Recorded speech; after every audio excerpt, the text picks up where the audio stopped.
Assalamualaikum warahmatullahi wabarakatuh.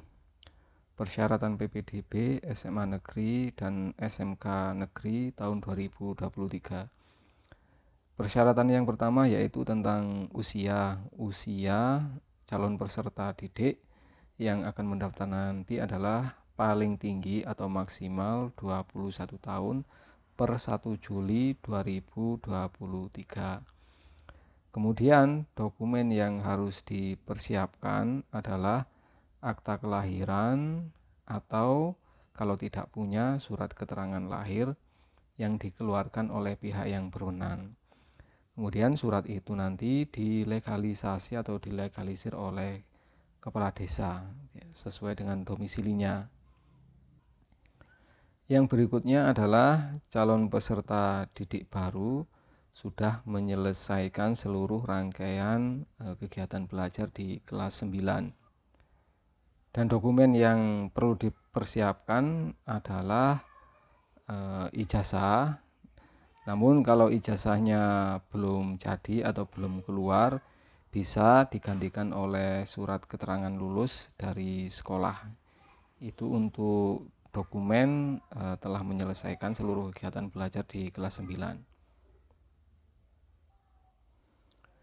Kemudian calon peserta didik baru merupakan lulusan SMP atau MTS tahun ini ya, tahun ini atau lulusan tahun sebelumnya. Jadi untuk siswa yang kemarin gagal mendaftar karena terlambat itu boleh mendaftar di tahun ini asalkan usianya belum melebihi 21 tahun itu ya. Persyaratan berikutnya adalah calon peserta didik wajib terdaftar pada kartu keluarga. Artinya nama kalian itu harus sudah ada di kartu keluarga.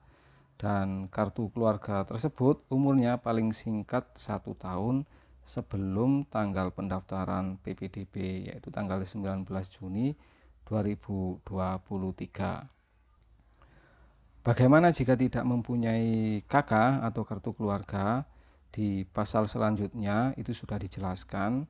Jadi jika tidak punya KK itu bisa digantikan dengan surat keterangan domisili. Namun alasan tidak punya KK ini harus jelas ya. Harus dalam keadaan tertentu. Maksudnya dalam keadaan tertentu itu adalah satu, KK hilang karena bencana alam ya. Bencana alam itu bisa banjir, longsor, kebakaran atau yang lain, gempa. Kemudian alasan yang kedua karena tidak mempunyai KK itu adalah bencana sosial ya. Bencana sosial itu seperti konflik antar sosial, pengungsian akibat kerusuhan atau yang lain yang menyebabkan KK tersebut hilang. Itu yang bisa digantikan dengan SKD, jadi surat keterangan domisili. Itu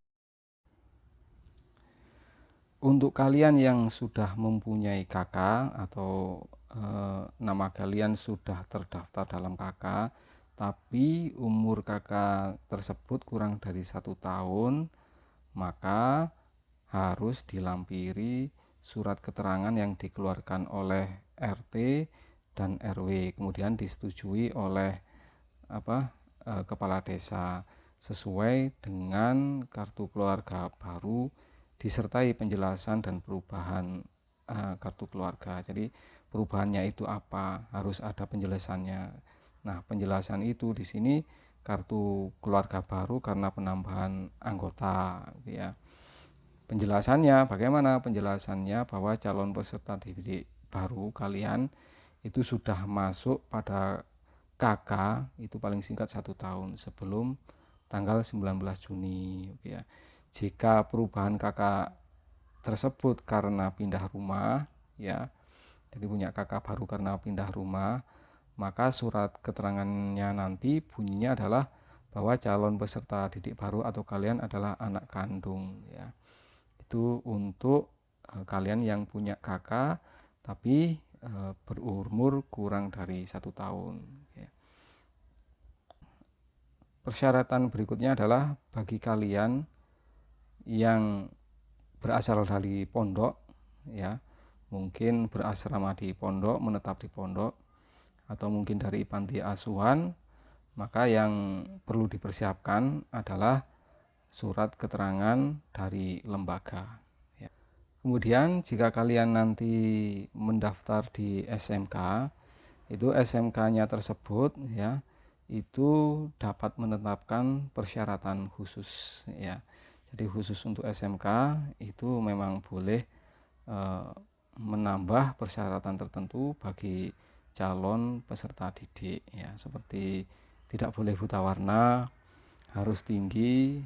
Nah, itu adalah khusus, peraturan khusus untuk SMK. Persyaratan berikutnya mengenai keadaan calon peserta didik. Calon peserta didik baru tidak sedang terlibat dalam tindak pidana tidak boleh terlibat dalam narkoba. Kemudian fisiknya tidak boleh bertato atau bertindik. Ya, ini untuk keadaan calon peserta didik. Bagi calon peserta didik perempuan tidak boleh ada tindik ya yang bukan pada tempatnya ya. Jadi bertindik tidak pada tempatnya seperti di hidung, di mulut atau lidah. Persyaratan berikutnya bagi SMK tadi ya. Nah, ini ya. Calon peserta didik tidak boleh buta warna ya. Harus bisa membaca semua warna, dibuktikan dengan surat keterangan sehat, surat keterangan tidak buta warna dari puskesmas atau rumah sakit. Kemudian yang selanjutnya selain tidak boleh buta warna, harus tinggi ya. Peserta didik paling rendah tingginya harus 153, kemudian 158 cm. Dokumen yang harus dipersiapkan sama seperti surat keterangan tidak buta warna. Jadi nanti kalau di puskesmas atau rumah sakit minta surat keterangan sehat, tidak buta warna, dan tinggi badan sekalian ya. Itu untuk persyaratan khusus SMK.